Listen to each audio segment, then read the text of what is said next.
conversations, I have definitely seen a shift in terms of white folks wanting to try. So, because there's a lot of racism on the left. Yeah. There's a lot of racism on the left.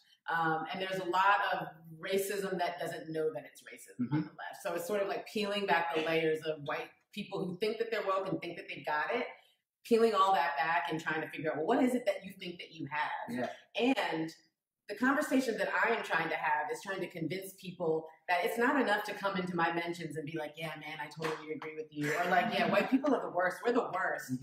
When you're not going and talking to your neighbors, your family members, your community about it. And that's I mean, I have such a complex relationship with social media in that way because, like, I think it is useful, yes, but 10,000 tweets is not 10,000 bodies showing up to a space, right? And actually doing some work. And so, but I want to like jump for me, it's like even like I love the woke white folks, and I agree with a lot of stuff that's said. But then we even have to work within our own communities, right? So like getting folks to understand that like Black Lives Matter is not just saying Black men matter. And so like how do we also within these liberal spaces critique ourselves and say.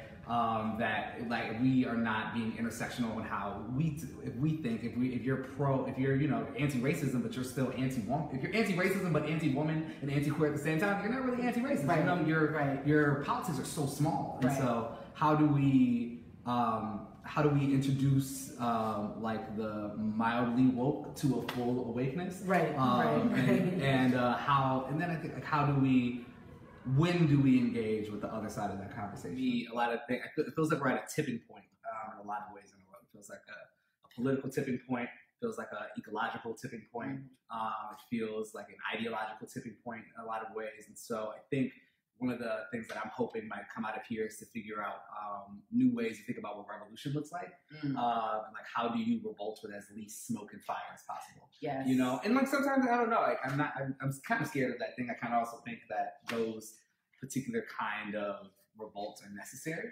Yeah, I think that's what revolution looks like is a real key question. It's a question for me that has been in the forefront of my mind for the past year, especially as we were coming out of the Democratic primary with the Sanders supporters talking about this is a revolution, this is a political revolution. And I was thinking, but the political revolution already started and it's Black Lives Matter and it was started by Black queer women. And so why are you not joining that movement? Why are you trying to create your own separate revolution that is really just based on the same old political standpoints that have been problematic for decades? So. And to be real, voting is just like so minimal in what revolution looks like, right? And so I think maybe it's interesting, like we're a couple days away from the election, and so in an election where like everybody feels sort of disinterested in a particular kind of way, where we're basically voting on hate or who we hate less.